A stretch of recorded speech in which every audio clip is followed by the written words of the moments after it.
Inspiração, ato ou efeito de inspirar alguém a agir. Olá, sejam muito bem-vindos a mais um episódio do DatumCast, nessa série especial Inspiração Datum, onde os nossos convidados nos inspiram à ação.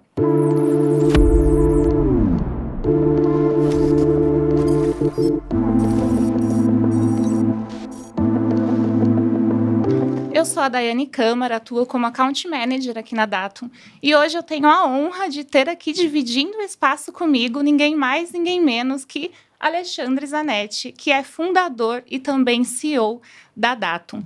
Zanetti, inclusive, que pela primeira vez vem aqui compartilhar conosco como co-host aqui do nosso episódio. Zanetti, um prazer tê-lo aqui.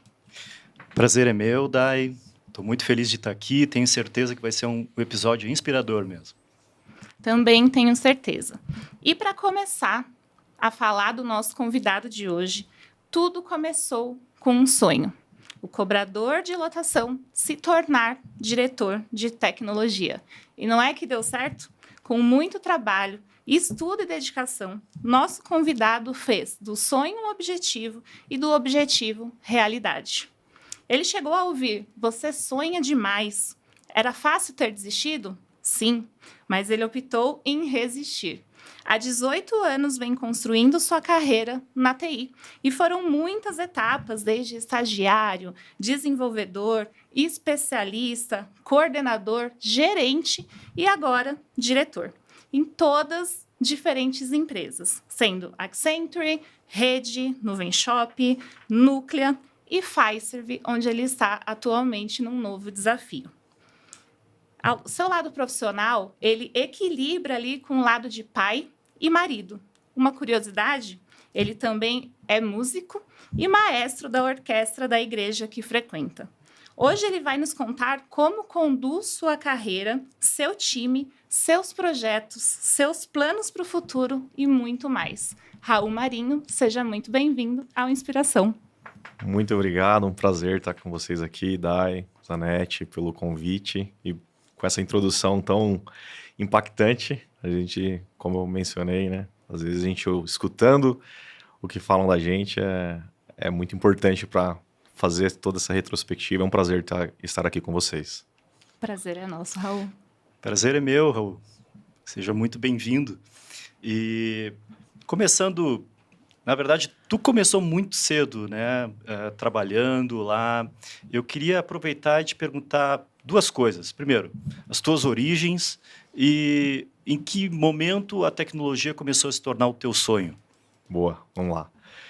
De fato, eu comecei bem cedo, como eu comentei até num post, assim, eu comecei a trabalhar hoje, às vezes a gente olhando assim, acho que é inimaginável, mas com 12 anos de idade, cobrador de lotação. Eu nasci e cresci na cidade de Embu das Artes, no bairro do Jardim Santo Eduardo. Então, ali, meados da década de 90, começou esse advento das lotações. E muito ali por querer ter uma renda para conseguir comprar alguma coisa, brinquedo, essas coisas. Minha mãe autorizou eu a fazer esse que a gente chama de bico, né, de cobrador de lotação, desde que isso não interferisse nos meus estudos, né? Somos de uma família de origem humilde, graças a Deus, assim, nunca nos faltou nada, mas também nunca sovejava, né? Então, era muito ali no limite, como muitas das famílias brasileiras, né? Aquele apertinho ali, mas uma família muito boa, estruturada, e minha mãe sempre muito focada e preocupada na nossa educação. Sou irmão, nós somos em 4 filhos, então ali, naquela época, já os 4 nascidos, eu sou o terceiro. Depois de mim veio a caçulinha lá. Então, essa é a minha origem. Comecei com essa idade aí. Sim. E o meu desejo, né, assim, nasceu pela tecnologia, era o segundo plano. O meu desejo original era ser jornalista esportivo. Gosto muito de futebol, Olha. assim, então eu tinha eu acho que eu quero ser um jornalista esportivo. Mas olhando a minha vida espiritual, religiosa, eu acho que era uma coisa que conflitava um pouco, assim. Então, eu mirei a parte da tecnologia muito por conta de um tio meu, irmão da minha mãe, o irmão mais novo da minha mãe, tio Elcio. Ele foi o que abriu as portas da tecnologia para a nossa família aí. Então, foi o primeiro ali a ser formado em análise de sistemas, acho que um dos primeiros a ter faculdade na família da minha mãe. Então, dele surgiu aí eu, meus primos, bastante que ingressaram na área de tecnologia. Foi ali que iniciou meu desejo por essa área. Muito bom. Bom não ter optado pela área de narrador, né? Por mais que eu acho que tenha voz, viu? Tem Apesar voz que algumas pra pessoas falam, você tem voz de locutor, mas... Agora, a tua vida, a tua carreira tem várias viradas de chave, né? Sim. E eu soube que tu recebeu uma ligação lá quando tu era cobrador também. Conta para nós como é que foi isso, como é que despertou em ti e tu recebeu essa ligação. Qual foi a importância, em que momento que tu viu ali a oportunidade que ia se abrir para frente na tua vida? Claro, claro. Isso era no ano de 2007, meados do ano de 2007 ali. Eu então já estava no terceiro ano da faculdade, cursando análise de sistemas, e eu era cobrador de lotação. Então eu estava indo para a minha última viagem do dia, saindo ali de Santo Eduardo, indo para Santo Amaro. E aí recebi a ligação, era da Accenture, do programa de estágio. Inclusive tinha sido um amigo meu da faculdade, falou, cara, a Accenture vai abrir programa de estágio, por que você não se inscreve? De repente surge uma oportunidade.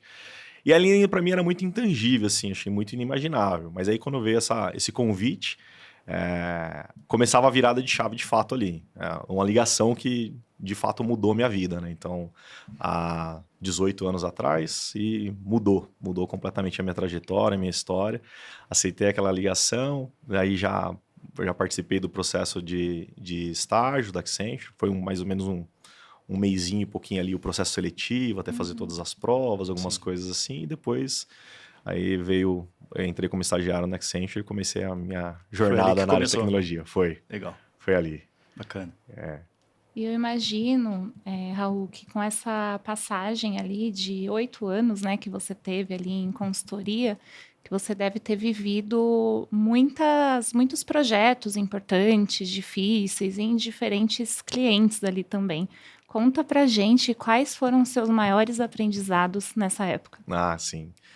Cara, de fato, assim, a Accenture é uma escola. É uma empresa, assim, que acho que quem tem a oportunidade de fazer parte dela, ou quem já teve, concorda comigo que é uma escola, assim, um aprendizado. Então, eu entrei... O primeiro projeto foi para participar do projeto da TAM. A gente fez o B2C da TAM. Então, era primeiro ali a lojinha de compra de passagens. Então, a TAM estava se reestruturando o rebranding e tudo. E aí, aquele meu impacto, né? Então, era o meu primeiro oportunidade profissional numa área de tecnologia, já caí num grande cliente, numa empresa grande, num projeto grande que ia começar ali a mudar muito a forma que a TAM ia se posicionar perante o mercado de tecnologia. E aí participei. Acho que um dos desafios era entender toda essa estrutura, como que funcionava a empresa. Então, apesar de eu ser um estagiário, sim, já tinha uma grande responsabilidade da parte de programação, de fato. Eu era tido como um desenvolvedor júnior ali, mas com a responsabilidade de, cara, entregar código, codar, fazer o desenvolvimento, fazer parte de um time ali. Então, a gente já dando esse impacto, assim, né? Então, ali foi a primeira oportunidade, depois eu trafeguei por alguns outros grandes clientes, alguns outros grandes contas da Accenture. Então, passei por projetos como, por exemplo, BAT, Vale, Petrobras, no próprio Itaú, ali dentro da Accenture. Então, isso, hoje eu fazendo uma retrospectiva da minha carreira, eu vejo que ela me moldou muito como eu sou, né? Essas mudanças de cliente. Então, às vezes a gente falava, você está mudando de empresa dentro da mesma empresa. Então, você está dentro do cliente, você começa a viver a cultura do cliente, viver o que eles estão fazendo, os desafios, quais as entregas. Participei por alguns anos do projeto da TIM. Então, também o advento ali das telecomunicações, cara, aquela guerra pelo mercado, mas então de ser inovador. Então, isso vai puxando muito a gente enquanto profissional. De fato, você está aprendendo a todo momento, você está conectando com o seu aprendizado de tecnologia para entregar alguma coisa, entregar um produto. Então, essa minha jornada de 8 anos aí foram anos bem intensos e bem vividos, assim, na Accenture. É uma empresa que eu carrego no meu coração, tenho uma gratidão imensa por ter começado lá, permanecido por 8 anos ali. Foi uma jornada bem legal. Bacana. E nos conta quando que foi o momento que você percebeu que estava na hora de buscar novos desafios? Olha, é engraçado, Dai, te contar para você assim que as coisas acontecem muito naturalmente. sendo bem honesto, naquele momento ali para mim, acho que continuar tinha mais anos e anos. Eu me via continuando na Accenture, sendo bem honesto, assim, porque a cada momento você tá fazendo alguma coisa nova, aprendendo alguma tecnologia diferente, sendo impulsionado para estudar. Então a Accenture trabalha muito nessa parte da formação, de você ter ali ferramentas, investimento de fato na educação. Então eu me via continuando, aí começou a surgir acho que o advento dos hunters ali, né? Então, foi a primeira vez que eu fui contatado para participar de um processo externo. Eu falei, puxa, talvez eu acho que é a hora de eu estar do outro lado, sair do lado fornecedor, consultoria ali, e ir para o lado do cliente, né? Que foi ali no final de 2015, quando eu tive o contato da rede para fazer parte do novo time que eles estavam montando, para também fazer uma mudança, uma transformação digital. E aí eu falei, me permitia participar desse processo. E aí foi, acho que mas foi muito natural, não procurei, sabe? Então saí também muito tranquilo, com portas abertas, assim, porque eu acho que foi o momento, encerrei um ciclo, construí uma história, terminei uma história e de fato não ficou aquela sensação que tô deixando alguma coisa para trás, não. Acho que terminei. Eu tinha acabado de fazer minha primeira viagem pro exterior pela Accenture, estava num projeto, aí fui para Portugal, fiquei um mês lá atuando em Portugal com o time para entender um pouco das tecnologias, para a gente trazer aqui para o Brasil. Então, vivi tudo que podia ter vivido dentro da Accenture quando eu comecei, que eu imaginava, vislumbrava. Então, foi um momento assim, falei, acho que é agora. E arrisquei. Muito bom. Muitas águas devem ter rolado nesses 8 anos. Né? Muitas. E aí tu saiu da Accenture e entrou na rede. Na rede, E essa exato. foi uma grande escola para ti também? Ah, foi, porque de fato assim, a rede, uma empresa já também bastante consolidada no mercado, né? Então, aí já é uma indústria que eu tinha uma curiosidade, mas ainda não tinha tido a oportunidade de participar, mesmo dentro da Accenture. Participei de uns projetos no Itaú, mas a parte relacionada ao meios de pagamento. Então, assim, se a gente lembrar ali 2014, 2015, cara, deu um boom, assim, né? De pagamentos, começava a parte de digitalização e etc. Então, era uma indústria que me chamava bastante atenção.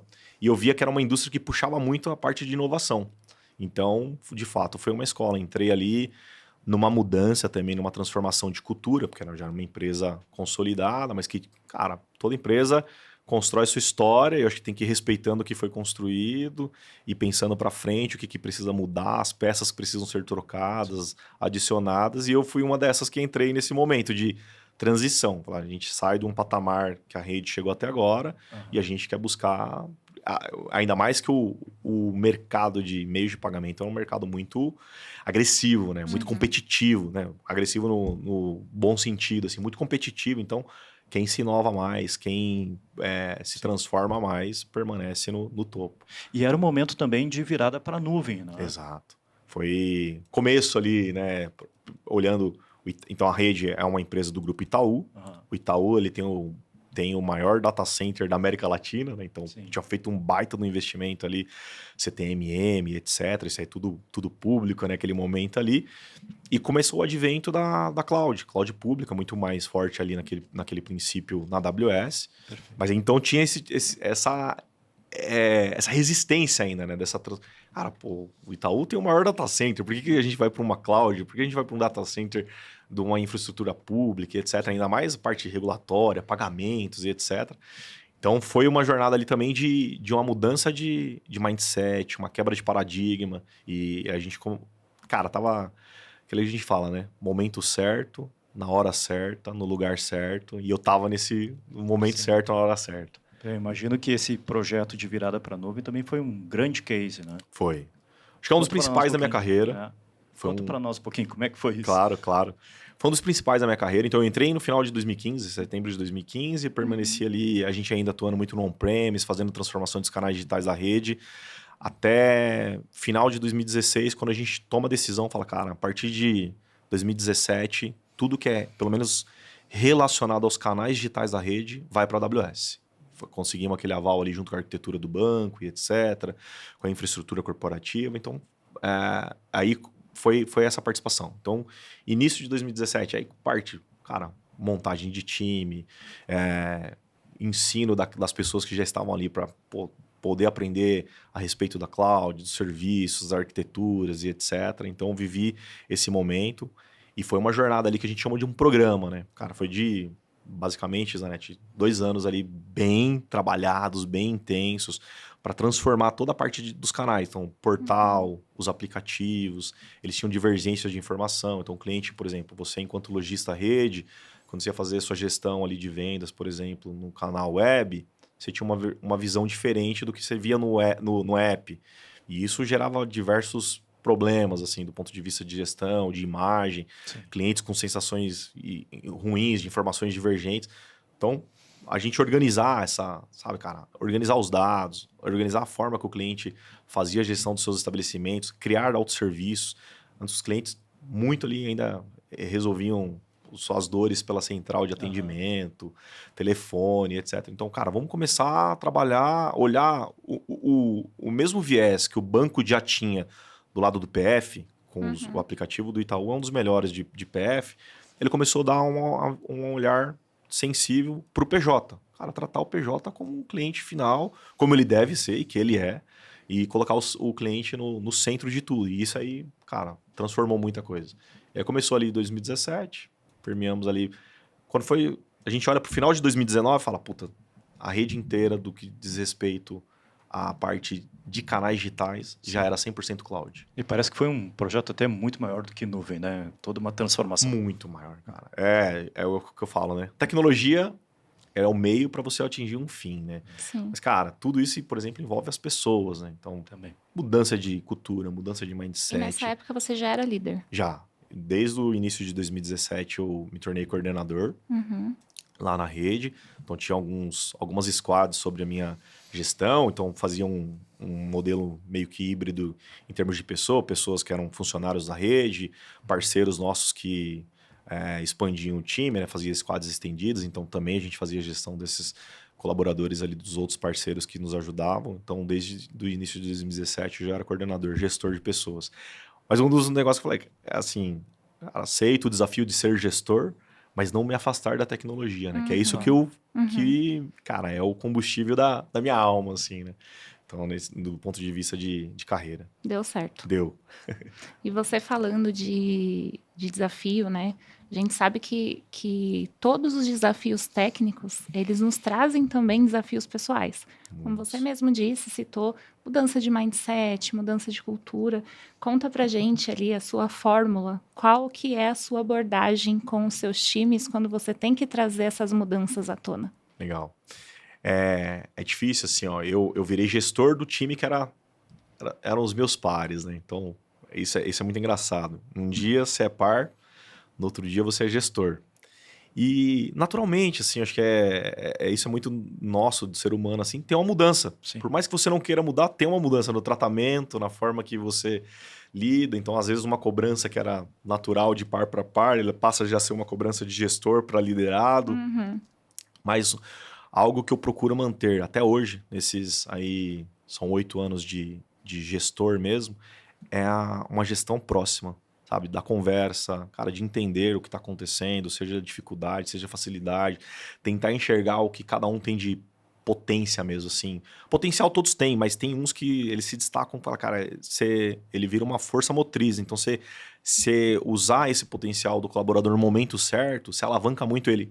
E aí é uma cadeia de sucesso, assim, porque ele tá no lugar certo, ele tá fazendo o que ele gosta, tá fazendo o que tá dando resultado. Então, tentar enxergar essas características, sabe, nos times, o quão diversos os times são, então, de culturas diferentes, cara, mulheres enquanto tech leads, desenvolvedoras, e aí fazer tentar mesclar essa forma, me ajudou bastante na minha gestão. E aí, transparência na conversa, assim. Eu acho que eu brinco que eu tenho facilidade em ter conversas difíceis. E de fato tem. Isso é bom. Cara, tem que entrar, vamos conversar. Acho que a melhor coisa é você entrar numa sala, resolver, parar as arestas, ter conversas difíceis. E, cara, você percebe que as relações elas ficam muito mais fortalecidas, né? Então, esse é um dos meus modelos que eu aplico diariamente na minha gestão. Sabe que você tocou num ponto muito interessante que muitos convidados nossos trazem, que muito se diz que os principais desafios de um bom líder é montar times fortes. Esse eu inclusive entendo que é o principal. E também absorver o que tem de melhor ali do time e tratar as dúvidas e as dificuldades, né? E pelo que você traz, é isso que você faz no dia a dia. Sim. E eu acho e reconhecer que o seu time, assim, dos outros pontos que eu também acho que é importante pode parecer para alguns estranho, mas é você ter pessoas no seu time que são melhores que você. Que saibam mais que você. É muito, cara, assim. Então, assim que eu viro coordenador ali na rede, poxa, eu era coordenador dos tech leads. Cara, e até então eu era um tech lead, como eu mencionei, junto com eles. Mas assim, eu enxergar o potencial deles e reconhecer, esses caras são muito melhores que eu tecnicamente. Esse cara tem uma potência técnica aqui de conhecimento de solução, de maturidade, de conhecimento de arquiteturas e tal, muito melhor que eu. Cara, e o que eu consigo somar com eles? O que eu consigo agregar com eles? Então, e reconhecer isso. Ter essa humildade de reconhecer, cara, você não sabe tudo, você não é dono da verdade, e ter pessoas muito melhores que você no time. Isso cara, fator fundamental para ter times bem-sucedidos. E ainda falando sobre liderança, pelo que você está trazendo aqui para a gente, dá para perceber que a liderança foi um caminho natural que você percorreu. Mas isso não significa que tenha sido fácil, né? Então, conta para a gente um pouco dos percalços ali que você passou no meio do caminho. Claro. De fato, foi natural, era algo que eu também não busquei. Como eu falei para você ali, quando eu entrei na rede, eu entrei como um tech lead, né? Então, a rede, o Itaú, ele tem muito esse lance do comitê de sucessão. Então, quando abre posições de liderança, geralmente ele abre um comitê para pessoas possam se inscrever e concorrer àquela cadeira, coordenador, gerente, assim por diante. E na época, a Ana Terra, que era a superintendente, e o Fabrício, meu gerente, eles me convidaram, que eles enxergavam e falaram, cara, você tem uma liderança natural, acho que a forma que você tá ali com seus pares, você não quer participar desse comitê de sucessão, né? Então foi mais um convite do que eu enxergando que eu poderia sentar naquela cadeira, né? Então, assim, foi o que eu falei, natural. Falei, cara, eu topo, desde que eu continue tendo esse viés técnico, essa pegada técnica, então estar participando das definições, estar participando dos desenhos, então foi uma das minhas premissas, né? Participei do comitê, avancei. E aí, o primeiro desafio é esse. Eu acho que você virar a chave. Você sai dali da execução e você passa a gestão. Então, você entender que o seu trabalho passa a ser entregue a partir do outro. Acho que a primeira mudança, assim, que você tem que... Cara, antes era a minha atividade. Eu ia lá, puxava meu card, sim, era o meu desenvolvimento, era o meu commit, era a minha entrega, né? Lógico, todo mundo fazendo um pedaço, sim, faz o todo, mas a partir do momento que você vira um gestor, cara, é o seu time que vai entregar. Então é você entender isso. Então esse é um dos primeiros desafios. E muitos se perdem ali, não conseguem virar essa chave. Quer continuar fazendo tudo, quer continuar sendo executor. Não tem a paciência de formar alguém. Ah, mas eu sei fazer. Se fosse eu que fosse fazer, eu faria mais rápido. Tudo bem, de fato, às vezes tem coisas que você faria mais rápido. Mas é aí onde você começa a trabalhar a liderança, a formação das pessoas. Começar a puxar o time. Então, não, você tem que deixar. Às vezes, lógico, tem hora que você tem que entrar para encurtar caminhos, mas no final das contas, nunca é assim que faz. Não, procure entender e ajudar. E eu acho que essa virada de chave... Aguça, né? Tente aguçar que o seu profissional ali traga a fórmula. Exatamente. Então, assim, você fomentar a cultura do pensar, sabe? Tipo, cara, vamos... Tem hora que, não, beleza, aí é tática de guerra, né? Você tem que entrar junto, mas no final das contas, essa é uma das primeiras dificuldades. A segunda é uma outra virada de chave dentro da própria rede, quando eu viro gerente. Então, ali, em 2019, aí você virar líder de líderes, que é uma outra... Parece assim, você tá tranquilo, já tava assim, tranquilo na cadeira de coordenador, né? Tava indo bem, participo desse comitê de sucessão, porque eu vou assumir a gerência de uma outra área, de uma outra estrutura, de captura digital. E aí você assume ali como outros coordenadores que às vezes concorreu com você à cadeira, coordenadores mais antigos que você de casa. E aí você fala, tô tranquilo, já sei liderar times. Quando você vai virar líder de líderes é diferente. Porque cada um tem um modelo de gestão e você tem que respeitar o modelo de gestão do outro. Porque tá dando certo para ele. Sim. Ele tem um time. Não é aí eu virei líder dele, eu quero que mude. Não, tem que liderar do meu jeito. Não, cada um tem um jeito de liderar. Tem uns que são mais próximos, tem uns que deixam o time mais solto e funciona. Ele entende como que funciona o time. Tem times que ele tá mais na mão. Tem outros que não gostam de gestor muito perto, one-on-one recorrente. Sim. Por incrível que pareça, tem times mais sêniores, cara, gosta de autonomia, gosta de pista para andar. Outros precisam de você fazer uma conversa mais aproximada, intervalos menores de feedback, intervalos menores de one-on-one. Então, e entender isso aí também foi um outro desafio para mim. Então, agora, um pouquinho mais, né? Que é o momento que eu estou.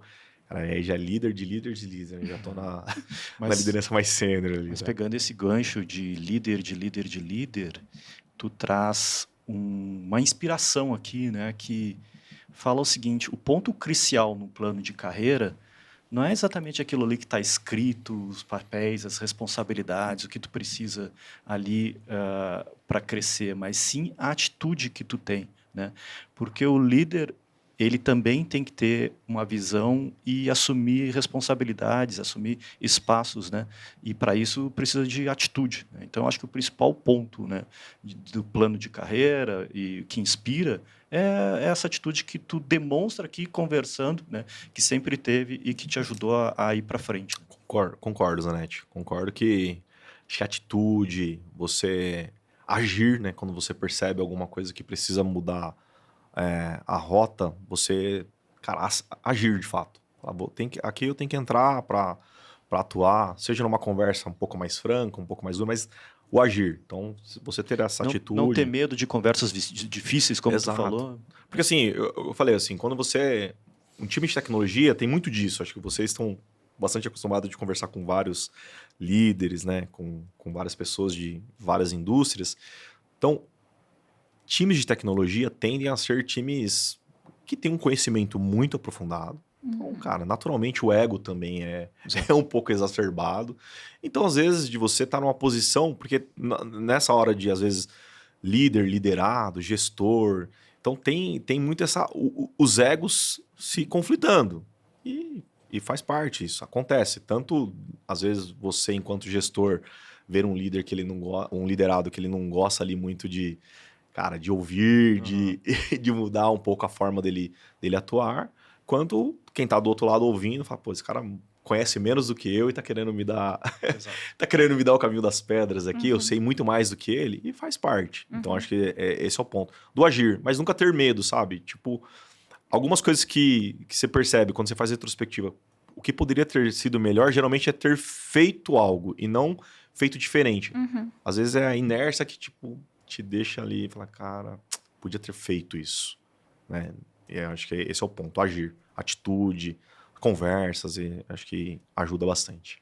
Muito bom. E a gente está falando bastante aqui sobre os desafios que você teve ali na rede, como liderança. Mas depois da rede, você passou ali pela Nuvem Shop e também pela Núclea, né? Até chegar no seu cargo atual. Talvez seja o momento ali da gente voltar um pouquinho ali para sua introdução. Tá bom. Para o seu desejo, seu objetivo, seu sonho de se tornar diretor de TI. Hoje que você ocupa essa posição, você tem aquela sensação de cheguei lá? Tenho essa... De fato, assim, tá recente, né? Eu tô um pouquinho mais de um mês na Fiserv. Então, mas já deu para sentir o tamanho da cadeira, assim, o tamanho do desafio que tá no meu colo. Com um time muito bom que tá ali comigo. Então, assim, bastante coisas pra gente transformar, fazer. Então, dá aquela sensação, putz, cheguei. E aí eu acho que em todo momento, em toda transição que eu tive, toda etapa da carreira que eu tive, acho que é o mesmo pensamento que me vem. Cheguei. Como eu consigo permanecer e continuar crescendo. E evoluir. Né? Continuar crescendo. Porque, às vezes, e não tem problema nenhum se em algum momento eu tiver que dar um passo para trás. Faz parte. A vida é assim. Às vezes a gente precisa voltar atrás, descer degraus, né? Então faz parte. Mas na hora que você chega, você pensa, cara, como eu me mantenho aqui? Porque cada vez que eu vou percebendo que você vai subindo, vai ficando mais difícil você se manter, né, Zanetti? Vai ficando mais difícil ali você... aumenta. Exato. E mais pessoas dependendo de você, né? Dependendo do seu sucesso também. Seja na família, mas seja do time. Tá dependendo do seu sucesso de liderança, tá dependendo do seu sucesso de estar ali dentro das áreas, conduzindo, tocando produtos, cara, que garante toda uma cadeia. Então, assim, cada vez mais você tá mais sozinho. Isso é um ponto também que a liderança vai te trazendo, que antes os almoços começam a ficar mais restritos, o time te chama menos para almoçar, natural. E eu imaginava que isso era um absurdo, quando eu escutava os gerentes falando, o time já não chama para almoçar. E eu achava, não é possível. E de fato acontece, e é natural. São os grupos, são os silos. Então você cada vez está estando um pouco mais sozinho, você vai crescendo sua liderança sênior ali, você vai ficando mais isolado, e ao mesmo tempo você tem que estar muito junto com o time. Então, acho que esse é um dos pontos. Cheguei, mas como eu consigo ficar e continuar crescendo? Continuar crescendo. Por exemplo, a Fiserv é um universo ali dentro, que eu já hoje, lógico, está super recente a minha chegada, mas eu enxergo que eu tenho muita oportunidade de continuar crescendo. Né? Então, lugar certo, hora certa e muitas mudanças. Muito bom. E o que mais a respeito da Fiserv fez com que os seus olhos brilhassem para essa oportunidade? Como é engraçado, né, esse mundo de tecnologia. Ao mesmo tempo que ele é muito grande, ele é muito pequeno. O Elísio, que é o meu atual gestor, ele é VP lá na Fiserv, ele fez uma entrevista comigo, ele estava numa outra empresa. E eu estava na rede na época, em 2021. Ele fez um processo comigo. Cara, naquele momento não avançou, mas ele marcou. Aí, 4 anos depois, ele me chamou novamente. Falou, cara, tô com uma posição. Não sei se você lembra de mim. E eu lembrava. Falei, pô, lembro que foi um processo muito bom lá na época. Ele estava na Indirect. E aí, esse já é um primeiro ponto. Então, acho que a proximidade, o cara ter te marcado há 4 anos atrás. Então, você vê que já é um gestor diferente. E aí, o desafio, na hora que ele começa ali a participar do processo, ele colocar o que vem, o que ele está esperando dessa pessoa. Fala, cara, e sem falsas ilusões. Né? Falou, tem coisa que está muito bom, e tem coisas que a gente vem para mudar a forma que está sendo feita. A gente precisa, de fato, dar uma transformada aqui, seja na condução dos times, seja do ponto de vista de tecnologia, de maturidade que a gente quer chegar nas nossas plataformas. Então, isso foi cara, agregando aqui ao desafio, ao escopo, ao aumento de escopo. Eu estava numa cadeira boa na Núclea, estava num momento bom na Núclea, com times bons. Eu estava em novos negócios dentro da Núclea, então olhando a parte de imobiliário, a parte de seguros. Estava numa zona de conforto. Né? Financeiramente estava legal, estava bacana. E aí chega esse da Fiserv, eu falei, cara, eu acho que é o momento. E aí lembro daquele sonho. Eu falei, cara, é agora. Acho que chegou de novo, chegou, bateu na porta e um amigo meu da Núclea, o Leandro, ele até comentou, falou, cara, oportunidade às vezes é igual, você não pode, igual trem, aquele trem de viagem. Se passou, você não tem certeza se vem outro, cara, e você vai ficar na plataforma esperando. Aquele com certeza não volta. Exatamente, entendeu? Então assim, ele falou, Raul, a gente teve algumas conversas lá, ele falou, Raul, cara, é a oportunidade. Sim. Se vai dar certo, é só você indo para saber, né? Porque, e no final das contas, é uma decisão difícil, solitária, por mais que você compartilhe com amigos, com família, a decisão é sua. Então, fala, cara, é o momento. Então, aquele frio na barriga bom, sabe? Então, decidi aceitar o desafio. Bacana. Vamos mudar um pouco o assunto pro lado pessoal? Vamos. Tu é pai de um menino, né? E tá se avizinhando aí mais 2, né? Uns gêmeos, um casalzinho. Que legal, pô, parabéns. Muito obrigado. A gente costuma perguntar para as mulheres, né? Como é que elas vão fazer para priorizarem, né, as suas atividades, enfim. Como é que vai ser para ti agora? O que muda, né, na tua dinâmica, né? Agora pai de 3 filhos. Muda bastante coisas, viu? Lorenzo é uma criança incrível, assim, que te desafia todos os dias. Ele é uma criança que busca muito, conhece muito, por incrível que pareça, gosta de leitura e todo dia faz uma pergunta diferente. Então, te desafia estar atualizado, ter tempo para ele, para ter esse tipo de conversa. Quantos anos tem o Lorenzo? Ele está com 7 anos. 7 anos. 7 aninhos. O Lorenzo é meu amorzinho ali. E quando a gente descobriu a gestação, já dá aquele choque da mudança. Falei, vem mais um aí, né?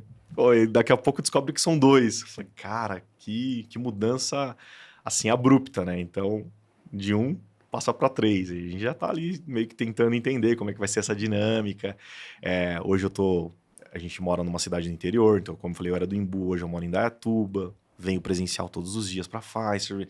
Aí tudo isso você fica tentando já conciliar, fazer um mapa mental aqui, como é que vai ser.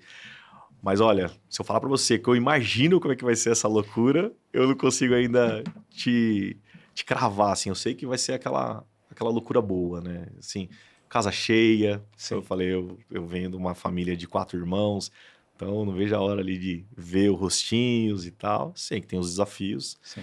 mas sempre ali, acho que tem uma companheira, a Fê ali, uma esposa maravilhosa, e a gente se ajudar e fazer essa família dar certo, né? Já tem dado certo e continuar fazendo dar certo do ponto de vista de amor, de carinho, que é isso, na verdade, Exato. isso é o que dá certo, né? Uhum. Cara, o resto eu digo que são os opcionais, né? Que vem aí. Os opcionais. Amor não tem limite, Não né? tem, Então, não tem. E é impressionante E ele como se você. multiplica, né? Muito. A gente não consegue nem imaginar na força da multiplicidade do amor. É isso. E assim, aí um casal, né? A gente, pai de menino, aí, cara, fica. Quando imaginou ali a gestação, sem saber que era gemelar, pô, será que é uma menininha, né? Pra ter o casalzinho. E o Senhor nos abençoou com. Já veio um casal agora, né? E mais o Lorenzão aí. E vamos viver esse desafio junto. Lorenzo promovido a irmão mais velho de 2. Com força. com força. Com força. Isso aí. E tu é músico também, né? Sou. Conta um pouco essa história da música e como é que ela conecta. Tu acredita que ela conecta aí com o teu lado profissional também? Ah, total. Eu sou evangélico, né? Eu nasci numa família já evangélica. A gente era numa denominação. E aí, mais ou menos com 15 anos, eu mudo de denominação. Hoje eu frequento a congregação cristã. E a congregação cristã ela é muito forte na parte musical, na orquestra, né?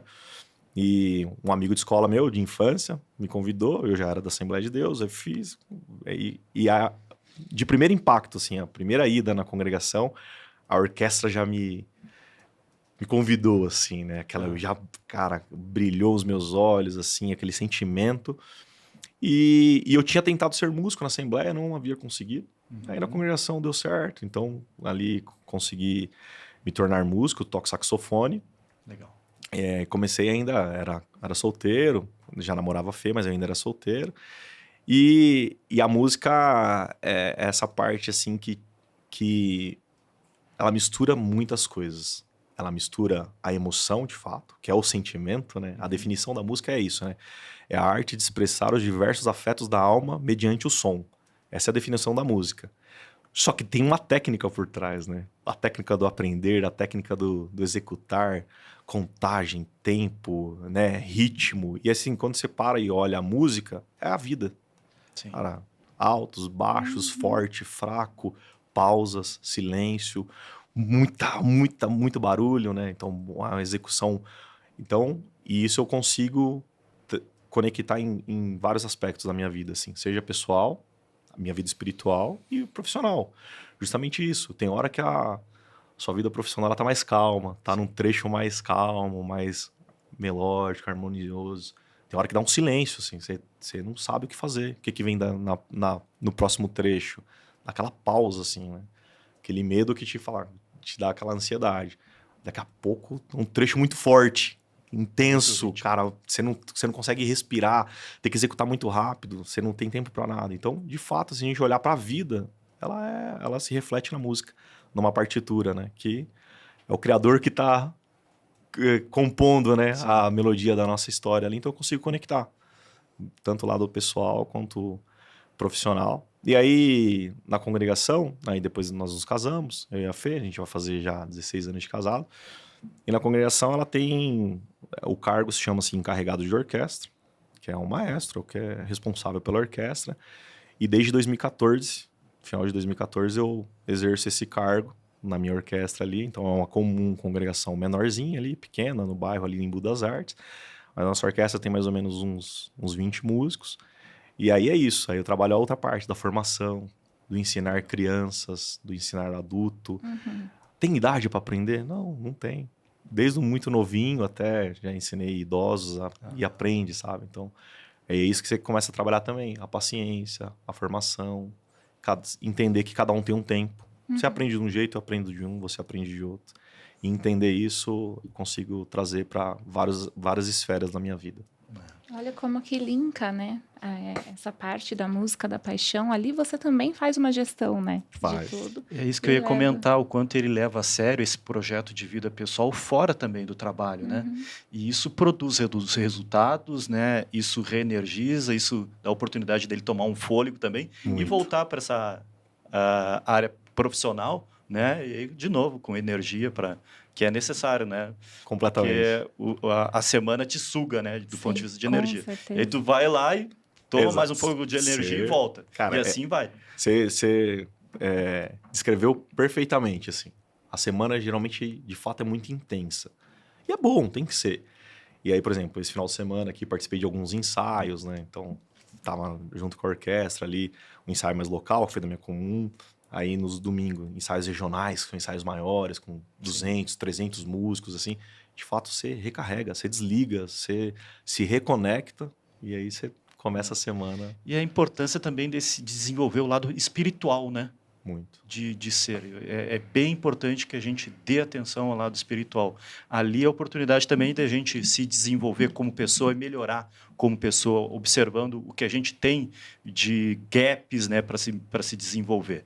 Então, puxa, muito inspirador mesmo a tua carreira, o teu exemplo aí de vida e como conduz, né, os desafios e como supera os desafios aí, produzindo ótimo resultado e um excelente exemplo para nós, né?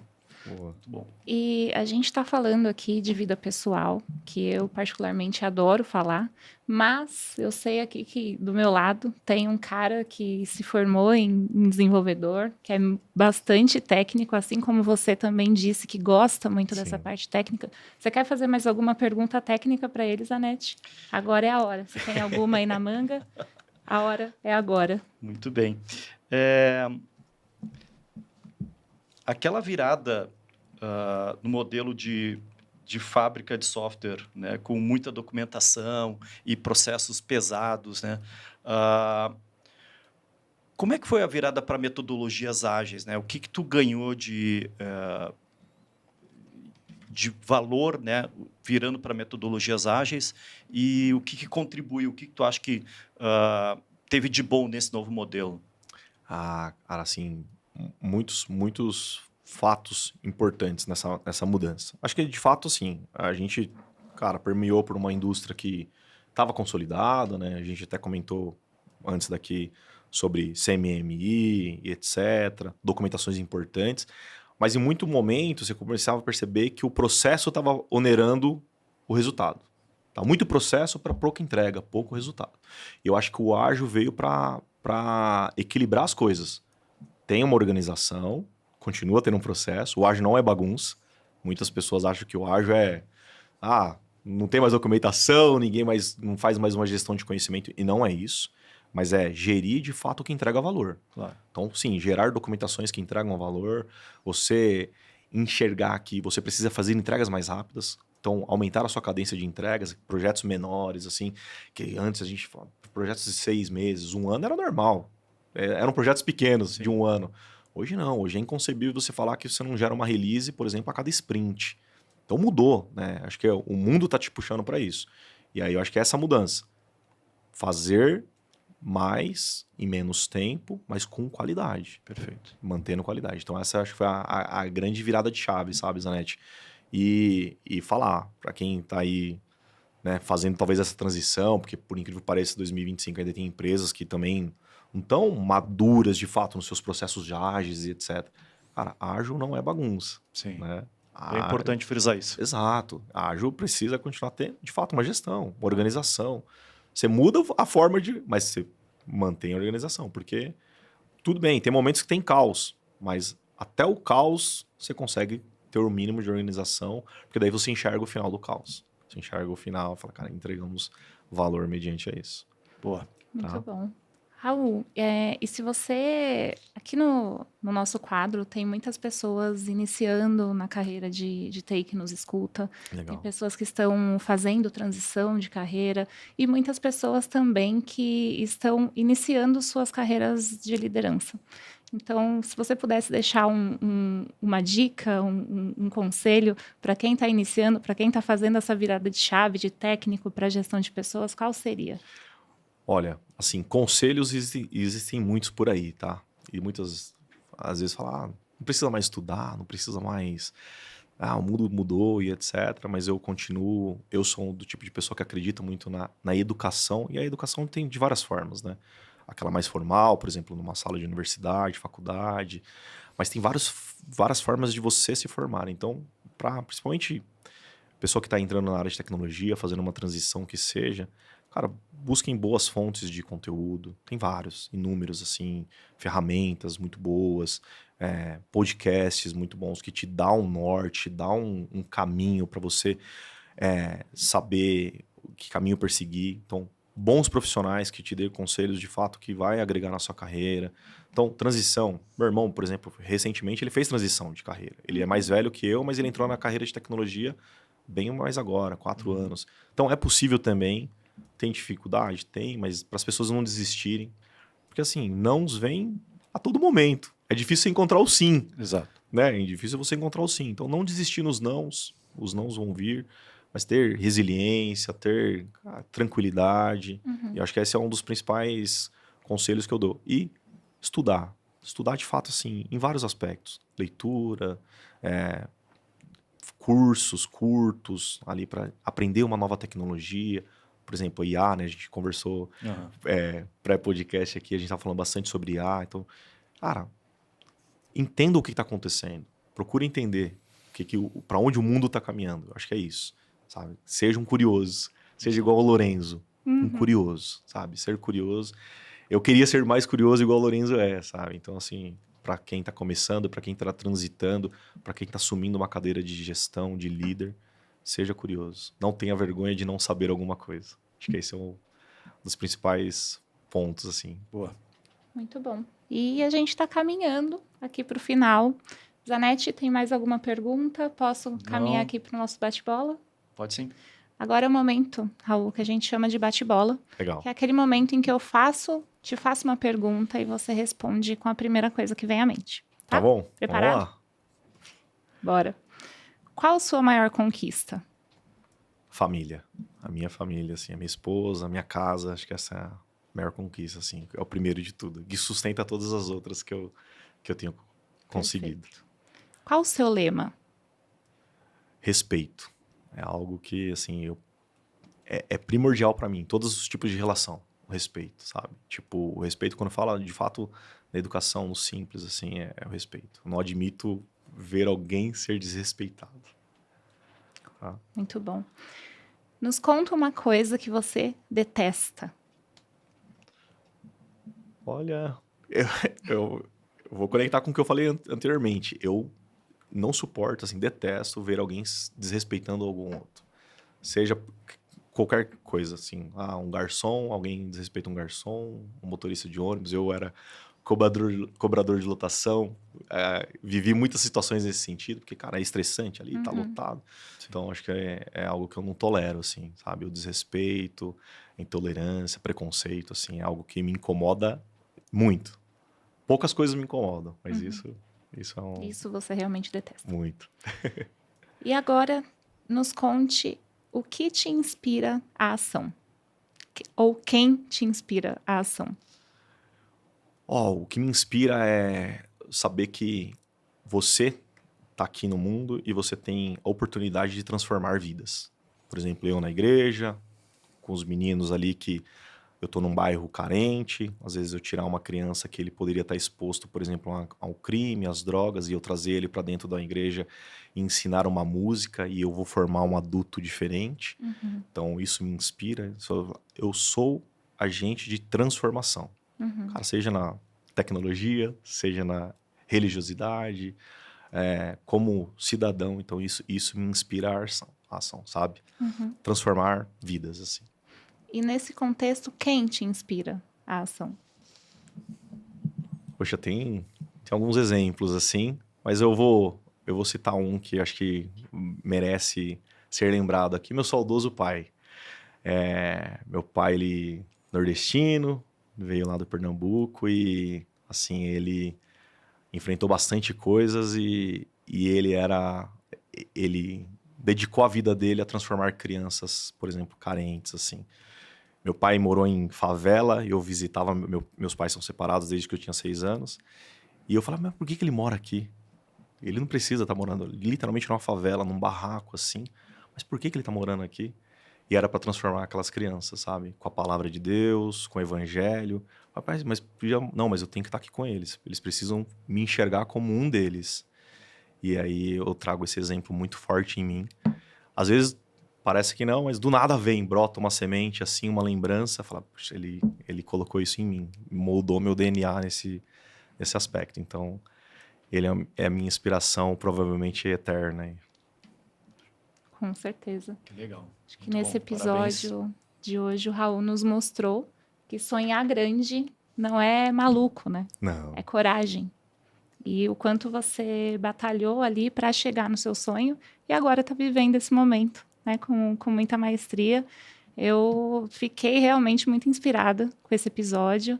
Quero agradecer muito pela sua presença, por ter aceito o nosso convite. Agradecer aqui o meu parceiro, Zanetti. Eu que agradeço, nossa, e um entrevistado aqui também, né, de peso, do ponto de vista de exemplo, né, de inspiração, né, que faz muito sentido para a gente falar lá para nossa galera também, a gurizada que está certeza. começando, né, e que precisa de referências, né, como é que faz, que me espera lá na frente, né, Exato. e poder ter aqui um norte, né, do que é legal fazer e obter resultados. Então, parabéns pela tua carreira, por esse sucesso que tu tem obtido, tenho certeza, né, de tocar as pessoas, tanto no lado profissional quanto no lado também social, né, e foi realmente uma inspiração para nós.